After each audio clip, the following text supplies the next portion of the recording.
Welcome to Biohacking Brittany, Biohacking with Brittany, the podcast where I dive into the fascinating world of optimizing human performance, wellness, and self-improvement through cutting-edge biohacking techniques and expert insights. I am your host, Brittany Ford. Thank you for listening today. Today is Friday, June 9th, and I am so excited to be bringing this episode to you. And we're going to talk about a bunch of different things today. Mostly, I wanted to address a couple of things that have been on my mind recently, a lot having to do with the world of biohacking and women's health and the lack of women that I'm seeing in biohacking. And I'm going to get into it.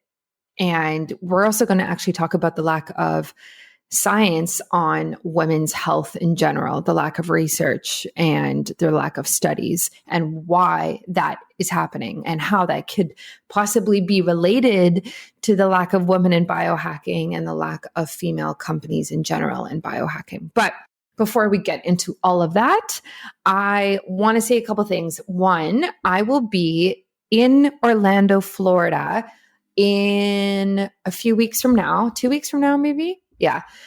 And I'm going for the biohacking conference, which I'm so excited about because I can finally go. I'm so excited. So the first time I couldn't go, I was living in New Zealand. It was too far. And then I came back and then COVID hit and it was tricky getting across the border between Canada and the States.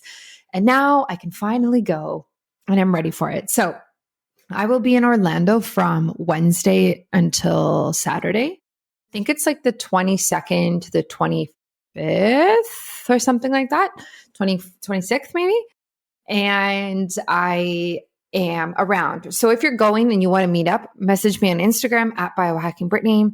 If you are interested in doing an interview or talking about collaborations, I don't know, or just like have questions about your health, or you just want to connect, let me know. And I would love to meet up.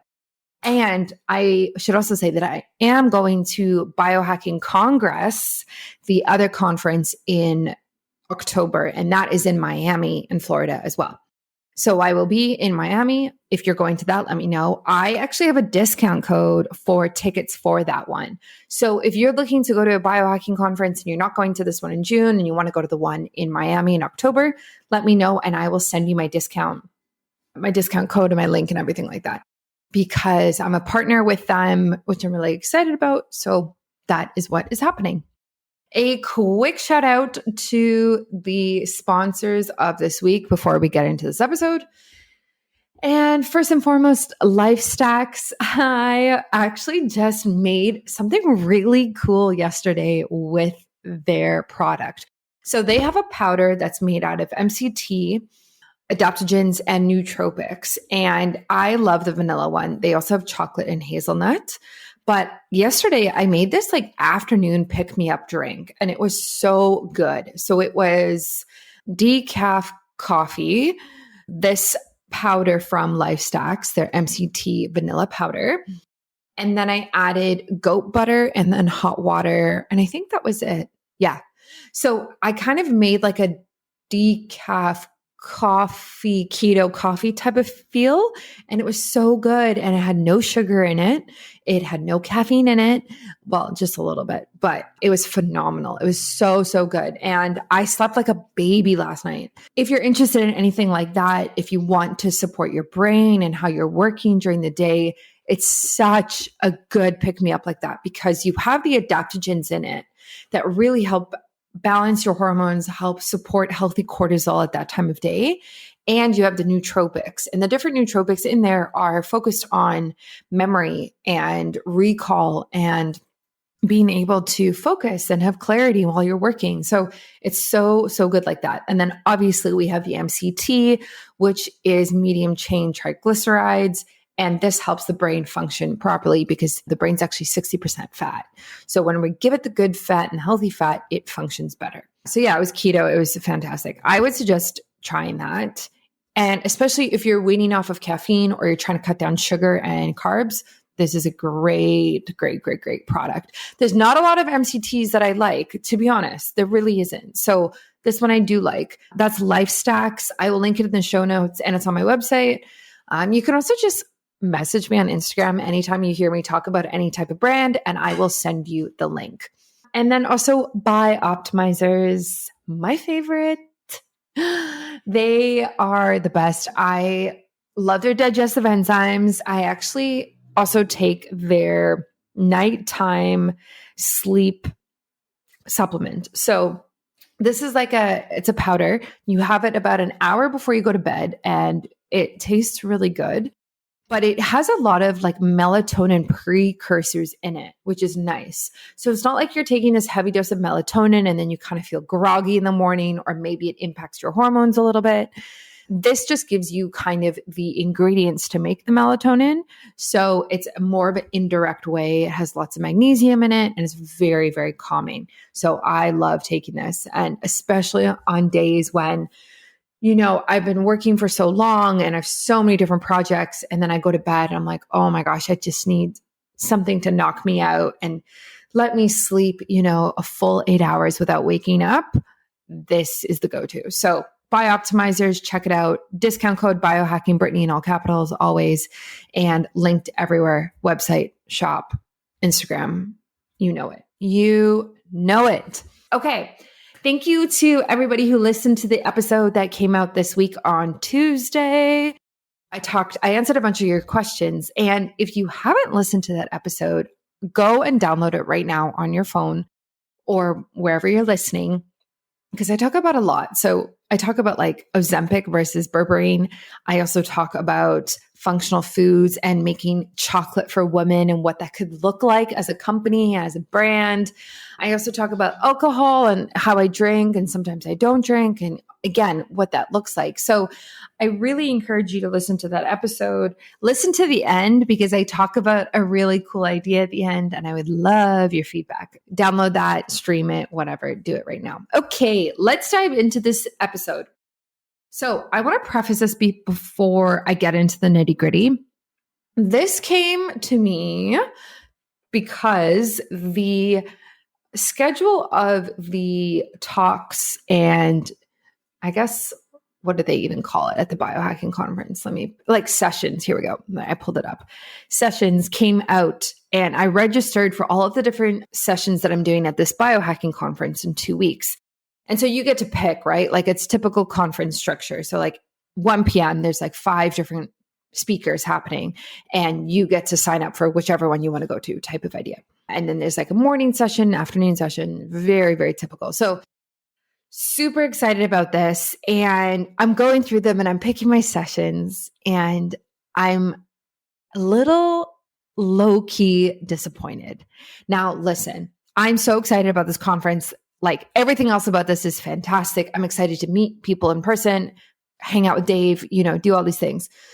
But I was like thinking that there would be at least one session that would be for the girls, for the women. I was like, where is it? There's got to be one. There's got to be one that's like hormones, fertility, menopause. I don't know, whatever it is. You know what I mean? Like something that's like, hey, ladies, this is for you. Come check us out. And unfortunately, I don't see that here. And this is kind of shitty, to be honest. So obviously, everything in these sessions applies to both sexes and both genders. Like, obviously, if you're talking about like brain health, women are included. Like, it's not like they're not included at all. It's more of like, it just kind of feels a little glazed over.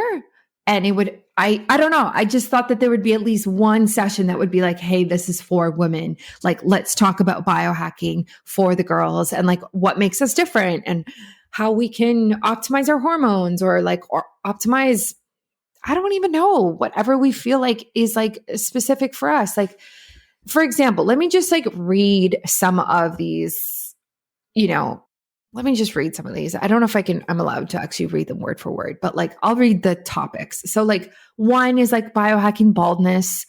Sure, women get bald too. Okay. Another, biohacking technology, using technology that was built for astronauts. Energy techniques for a fulfilling life, executing your greatness through stories, how to beat stress, oxygen as a nutrient, mental clarity, genetics, relationships, brain output, sleep for healthy living. So like you hear all of these things, right? And they are totally applicable to women. Like everyone is so included in this. And that's very obvious. But I guess I just wanted something that was specific for women. And I don't know if that is because I'm a female and I'm biased and like that's what I was looking for. I just like, I don't know. I don't know. If you're going to the biohacking conference and you've like picked your sessions or you've been before and you feel the same way, seriously message me on Instagram because I'm so curious if this is just like my take on this. It totally could be, but I don't know what I was expecting. Maybe my expectations were a bit different than what it actually is. And the other thing as well that now that I'm like just talking this out loud, that I think would have been really cool too, is there is a session during these few days where it's about like a biohacking matchmaking, which is great if you're single. You can go meet people with similar values and like-minded. And that's brilliant. Like that is such a smart idea. When else are you going to meet people who are into wellness and health at this level? So I think that's fantastic. But again, like imagine if there was that for women.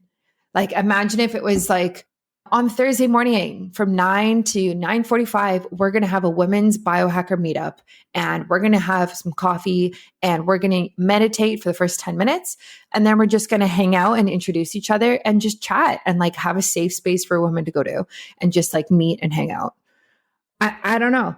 Like I would be all over that. I would be all over that if that existed because it would just be so nice to be able to just cut through the noise of everybody else and just be like, cool, like these are other females who get it and we're into the same thing. Like, are you tired of feeling out of sync with your body's natural rhythm? Do you struggle with menstrual cycle related issues like fatigue, mood swings, and bloating?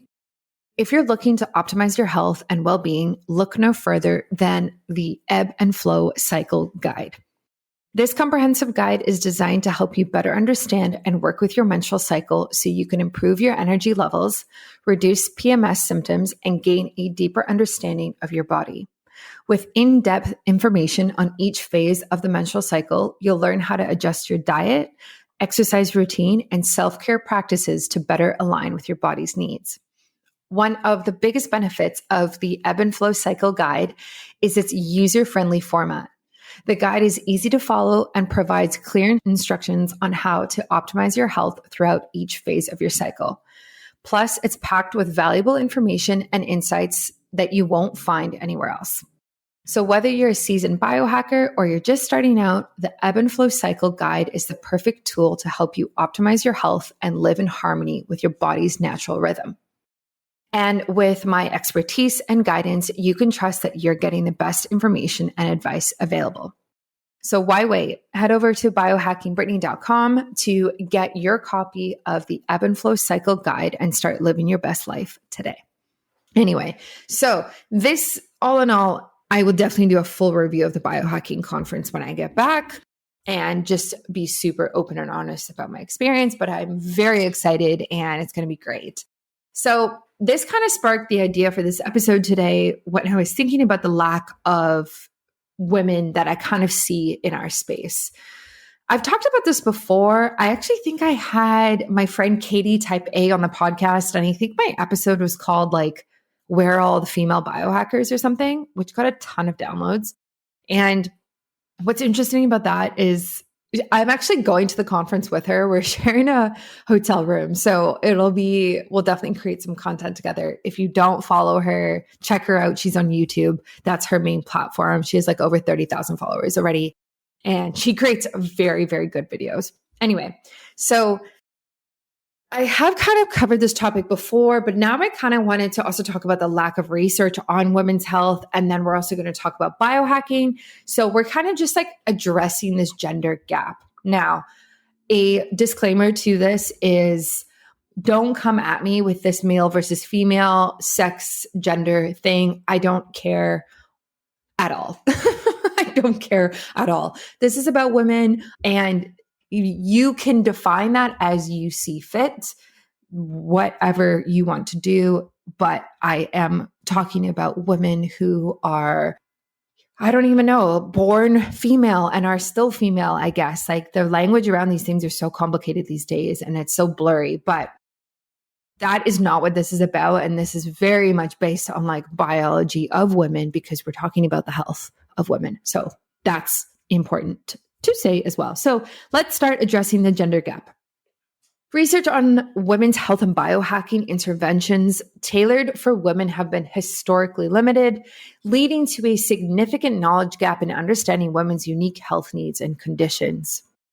So I'm just going to talk about a few reasons as to why this has happened. We're going to talk about some evidence. We're going to talk about a few different experts' perspectives and organizations. And then at the end, I'm also going to talk about companies that are doing something about this and some biohacking companies that are kind of doing something about it as well. Okay, so first and foremost, historical bias and underrepresentation. Throughout history, medical research is primarily focused on male subjects, resulting in limited understanding of women's health. This bias and underrepresentation have hindered the progress of research on women's health. Exclusion of women from clinical trials. So women of reproductive age were often excluded from clinical trials until the 1900s. Not even 1900s, 1990s, which was like not that long ago, due to concerns about potential risks to pregnancy. This exclusion led to a lack of knowledge about the safety and efficacy of treatments for women. Cardiovascular research gender gap. Despite heart disease being a leading cause of death in women, a study published in the Journal of the American Medical Association found that women accounted for only 38% of participants in cardiovascular clinical trials. Preclinical studies on animals. Females are significantly underrepresented in preclinical studies, limiting the understanding of sex-specific responses to treatments. So that basically means is like when they are doing any studies on animals, again, they're only using males, unless it is something that's like specific of like looking at pregnancy or something like that. Okay, the second one, hormonal variability and personalized medicine. Women's hormonal fluctuations and the need for personalized approaches are often overlooked in research and biohacking interventions, despite the significant impact they have on women's health. So a few examples: adverse drug reactions, differences in metabolism, body composition, and hormone levels make women more susceptible to adverse drug reactions. A study published in that same journal previously mentioned highlighted the need for gender-specific understanding in medication safety. And then personalized medicine. Hormonal fluctuations and individual variations impact disease development, treatment efficacy, and medication dosages. However, the absence of gender-specific data hampers the development of precise and effective personalized approaches for women. The next is what we see in health research. Funding disparities. Surprise, surprise. The unequal allocation of research funding perpetuates the lack of research on women's health, limiting scientific advancements in this area. Breast cancer research bias. Breast cancer research has received a significant share of funding compared to other women's health conditions, such as uterine and ovarian cancers. This bias was highlighted by a study in Health Affairs, emphasizing the need for balanced funding allocations. Wow, that is, just reading that again is just sad. Disproportionate funding for contraception research. Research on contraception received less funding compared to the prevalence and impact of unintended pregnancies. This disparity was noted in a study published in the American Journal of Public Health, raising concerns about resource allocation. Fourth, systemic challenges and cultural factors. I mean, of course, we have to talk about this. Like, we can't just talk about women without thinking about the other cultural factors that are here and that are at play. So societal biases, stigmas, and systemic barriers contribute to the lack of research on women's health, inhibiting progress in understanding and addressing their unique health needs. Stigma surrounding women's health topics, cultural biases and societal stigmas surrounding reproductive health, menstrual disorders, and menopause limit research interest and funding in these areas. That one is just, I can't believe that's still happening with that one. to be honest. Like, I can't believe we're just still at a point where these stigmas are an issue and they're so taboo. Like, the fact that that is actually what is getting in the way of funding, of research, of us being able to make better conclusions on women's health is appalling. And I get it. It's getting better, but I don't know. Seems a little slow. Limited access to healthcare. So restricted access to healthcare, particularly among marginalized populations, creates barriers for women to participate in research studies and receive appropriate care. This limitation perpetuates the research gap. And obviously, we need to mention minority women. So the underrepresentation of minority women. A study published in the Journal of Women's Health highlighted the underrepresentation of racial and ethnic minority women in women's health research, further exacerbating disparities in knowledge and understanding. Of course, like that is not surprising whatsoever. Like, it is not surprising that there is less research on women and women's bodies and women's health. It's not surprising that there's even less research on minority women, unfortunately. And then the last, perspectives and initiatives. Experts and organizations have voiced concerns about the lack of research on women's health and advocate for change. So there are a few ones that are kind of, we can point to here that are kind of doing something about this. So the Society for Women's Health Research, this organization actively promotes research on women's health and advocates for gender inclusive research practices. Then we have the National Institutes of Health Office of Research on Women's Health. This is an office that aims to promote and prioritize women's health research, ensuring that gender disparities are addressed. Hello, it's Brittany here, and I've got something life-changing to share with you. Sleep is crucial for our productivity, well-being, and beauty, right? No one wants to wake up with dehydration lines and dark circles. That has definitely happened to me. Picture this. You wake up feeling refreshed. Your skin is glowing. Yes, get it. And those pesky dehydration lines and dark circles, they're nowhere in sight. Sounds like a dream, right? Well, I'm here to tell you that it's not only possible, but it's also within your reach. I used to struggle with falling asleep. There was a time when getting a good night's sleep felt like chasing unicorns, tossing and turning, waking up multiple times and feeling like a zombie the next day. Seriously, that happened to me for a long time until about 2019, 2020, when I started biohacking my sleep. But then recently it started happening again, and I actually uncovered the ultimate secret that's really been helping me, and that is magnesium breakthrough. It has completely transformed my sleep and got me sleeping so good again. So what's important to know is that not all magnesium supplements are created equal, so don't waste your time with over-the-counter options. Magnesium Breakthrough is the real deal. It combines 7 different forms of magnesium in a single capsule, giving you the full spectrum magnesium experience you need for optimal results. So here's my nightly routine that I've been doing. I take 2 capsules of Magnesium Breakthrough with water about an hour before bed. The effects are remarkable. I drift off faster and enjoy deeper, more rejuvenating sleep. And then when the morning comes, I wake up feeling refreshed, energized, and ready to conquer the day. And I wake up at 5 a.m., so I'm not messing around, okay? I need my good sleep. So say goodbye to restless nights and tired mornings and unlock your best sleep with Magnesium Breakthrough. Ready for my offer? Visit magbreakthrough.com/biohackingbrittany and enter the code biohackingbrittany for a discount. We love discounts. Remember, this offer is only available on this special website. So if you go to Bioptimizer's normal website, it's not going to happen. It's not there. So don't let sleepless nights hold you back any longer. That's magbreakthrough.com/biohackingbrittany. Use my discount code biohackingbrittany to save. Woo woo. And let me know how your sleep is going.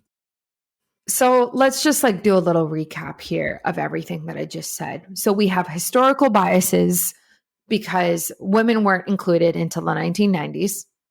We have hormonal variability, which we know because women have a menstrual cycle, then they have perimenopause and pregnancy and menopause and breastfeeding and blah, blah, blah, like all of these different things that change. But then it leads to a lot of different things. It leads to lack of research, leads to funding disparities, which we talked about.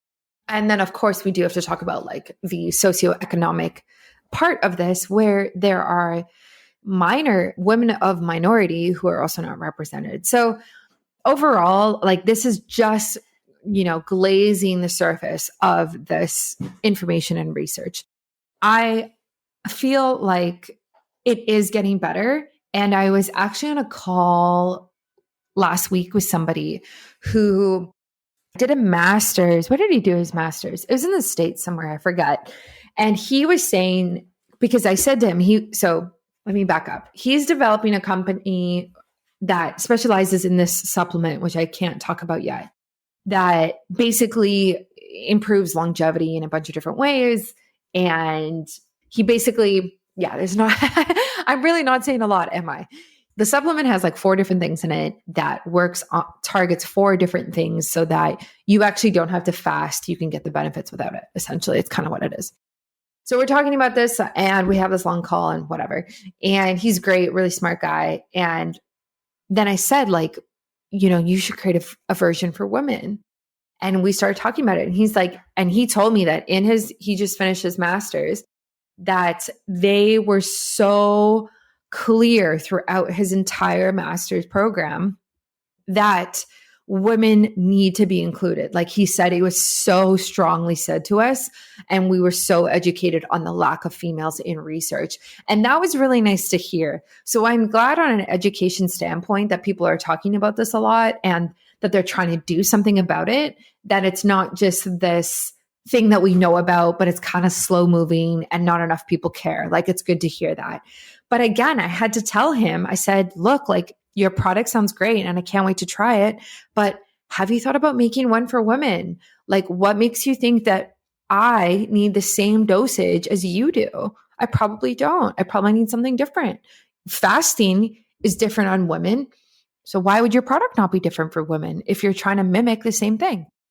So he's like, oh, that's a good idea. That's a good idea. And it's like, yeah, like, okay, but why do I have to think of that? Why does the female have to think about it? And also, this is not the first time I've had these conversations with the companies that I've worked with before.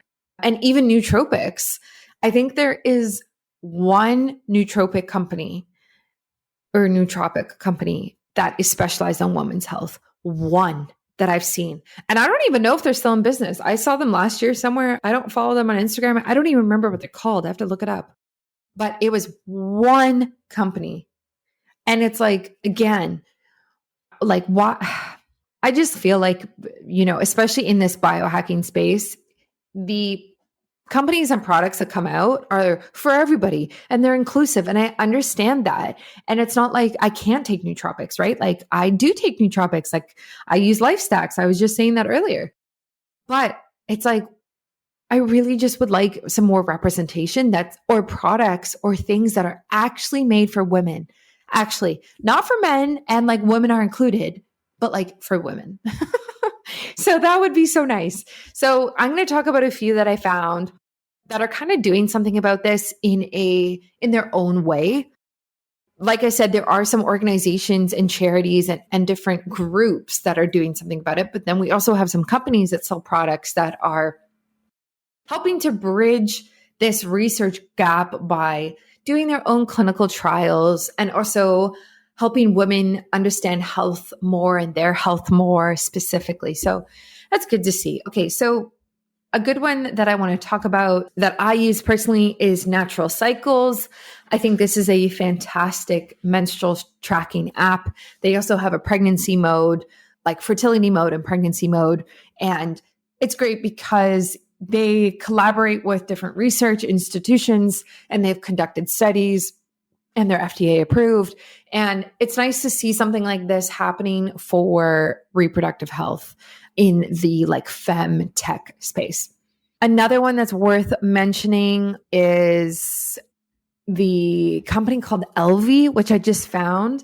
This is something that is beyond kind of what the world I'm in currently. But if you have ever breastfed, you might know this company. So called Elvie. So Elvie is a women's health technology company that focuses on developing innovative products to support women's health and well-being.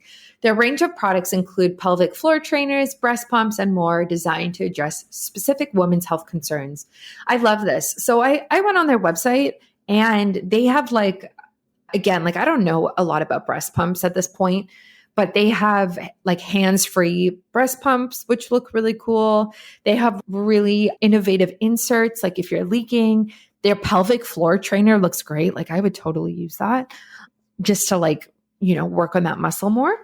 So it's really exciting to see them kind of doing something in this space. And they're huge. They have 350,000 followers on Instagram and they're going at it. So I'm really happy for them. And then we have, other initiatives, right? So the Women's Health Initiative is a long-term national health study initiated by the U.S. National Institutes of Health. This is investigating the most common causes of death, disability, and impaired quality of life in postmenopausal women. The study has made significant contributions to women's health research. So that's the type of thing that I want to see. Let's do some really long studies. Let's get the government involved. Let's get the research institutes and the schools and let's really support women's health from a very analytical and educational standpoint. Are you ready to supercharge your mornings and unlock your full potential? I love using LifeStack's MCT creamer for this. It is the perfect boost for your coffee that will revolutionize your fasting routine. Get ready to kickstart your day and be your absolute best self. LifeStack's MCT creamer is meticulously crafted with rich flavors and the world's creamiest MCT to please your taste buds and keep you satiated. This advanced blend of nootropics and adaptogens provides optimal nutritional support, giving you the ultimate edge to maximize your productivity while fasting. With LifeStack's MCT creamer, you'll experience upbeat energy that will keep you feeling great all day long. So say goodbye to those midday slumps and hello to a sustained and natural source of energy that will fuel your mind and body to accomplish all of your goals. What sets LifeStack's MCT creamer apart is its premium nutrients and 45 fat-burning calories. It not only energizes and satiates, but also enhances your metabolic benefits. Now you can fast better and longer with ease, knowing that you're providing your body with the fuel it needs to thrive. So here's how it works.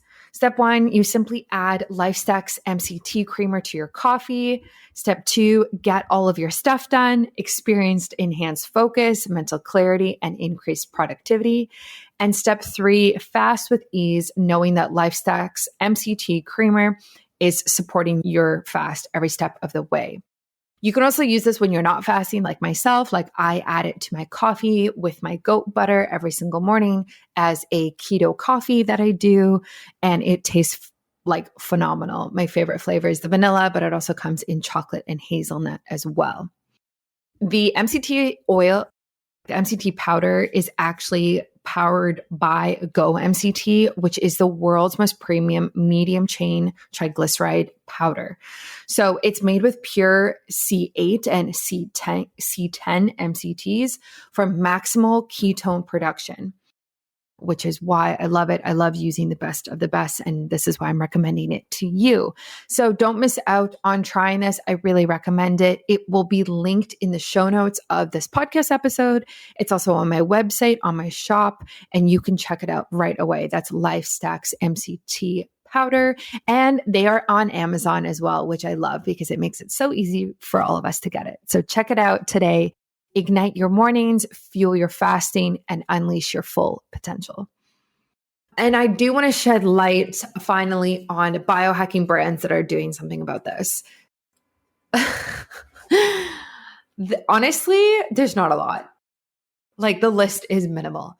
I think that the argument that I've heard about when people talk about women in biohacking is a few things. One, people always say, my following is 50% women or more. So I have there's a lot of female biohackers out there.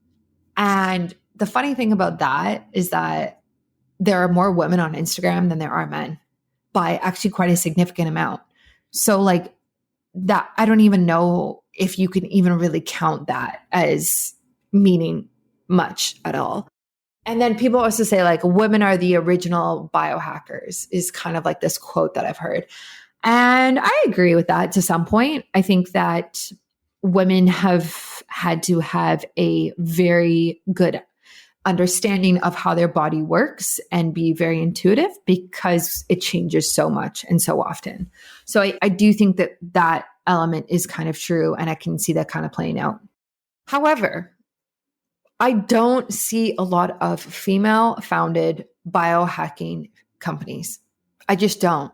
There's influencers, there's content creators, but even those, I like all the females who are actually making waves in the space, I could probably count on two hands across all social media platforms like podcasts, YouTube, TikTok, Instagram, Facebook. Like I could probably name the top 10 females that I know in this space right now and write a list for you.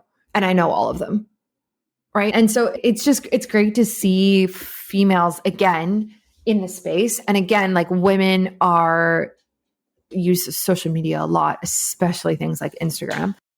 But I want to say, and I want to think about the lack of female founded companies that I see. So, and I know this is true because I work with so many different brands. I do a lot of collaborations. I do a lot of content creation. And I know how many men reach out to me versus how many women. And there's a few female companies for sure, but I really just wish that it was kind of becoming a little more like woman focused, or I guess, I don't know. So a few that I can name off the top of my head that I know are like representative of women are a couple skincare companies. Like One Skin is fantastic. They are I think they're female founded completely. And then the other one that I also was thinking of is Higher Dose. They have two female founders. They're great. And they do like red light therapy, face masks, and saunas and everything like that. So they are one of the best female biohacking brands out there that's female founded and like female first, I guess. Then we also have things like Flow Living, which is a platform that focuses on hormonal health for women. I personally don't love Flow Living, any part of it, and I have my own reasons for that. It just doesn't speak to me. I don't like the branding. I don't like the message around it. I don't like the supplements. It feels very salesy to me. It just doesn't do it for me. But I know some people really do like their stuff. And then we have things like Aura Ring and Levels and Fitbit and BioStrap. And these are companies that, again, are so catered to both people that it's really great to see. Like they're not necessarily gender specific, but they're also not female first. And I'm not saying you do have to be female first. I'm just saying that it would be nice if that was more of the case. So all in all, this is to say that the research on women's health is lacking, but it's getting better slowly. And women in the biohacking space is definitely lacking, but it is, I guess, kind of getting better as well on a positive note, I guess we'll say.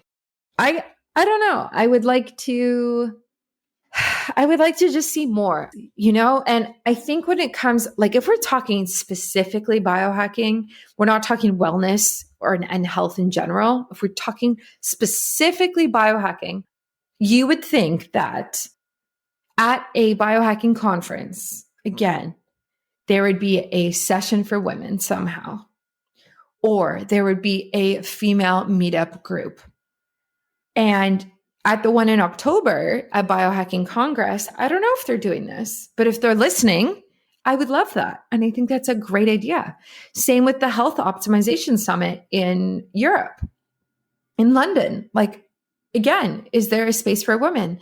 And I think that's what women really need is like, can we just bring more light to women's health and give more opportunities and spaces so that we can collaborate together, create brands, create content, create products and businesses, and put our minds together and create new research and new clinical studies and whatever else it is.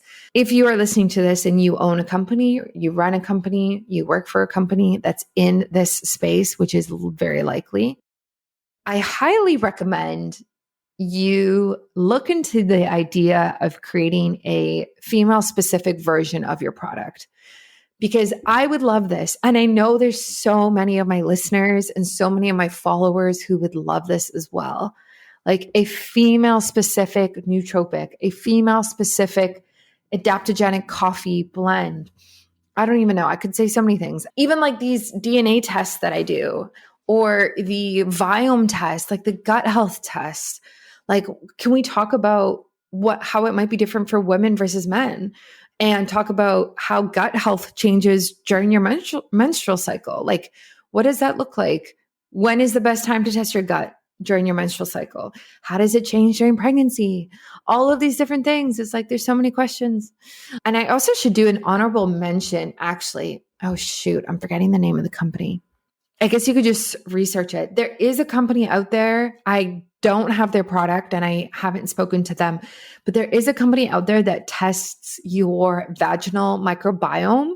And I think they're worth mentioning because obviously that is so for women, which we'd love to see. And more women really could benefit from that, especially if you're dealing with an imbalance down there, yeast infections, itchiness, any type of symptoms. I definitely suggest it. So thank you for listening to my rant about the lack of women in research and the gender gap in biohacking. Again, this is just my opinion and what I've seen. I've been in this space since 2018, and I probably will always be in this space. So stay tuned for another episode. And obviously, if you have any feedback, feel free to send me a message on Instagram, or any ratings you do on iTunes helps as well. I also actually just found out that I am in the top 2% podcasts in the world. So I didn't know that. That's great. That's also crazy. The top 2%. I think there's over 3 million podcasts. And so it's really something nice. I mean, to put it into perspective, I think that Ben Greenfield's podcast is in like the 0.05% top percent. So we're slowly kind of making our way up. Okay. It takes time. So thank you for downloading every episode and listening every week. I know a lot of you do. And I will catch you next week for another 2 episodes every Tuesday and every Friday. Thanks for listening to another episode of Biohacking with Brittany. If you're interested in finding the show notes or the sponsors for this episode, you can do so on my website, which is biohackingbrittany.com. Remember to follow me on Instagram, where I'm most active. My handle is @biohackingbrittany. And if you're interested in working together and you want to email me directly, you can do that. My email is info@biohackingbrittany.com. And I look forward to hearing from you and having you tune in next week.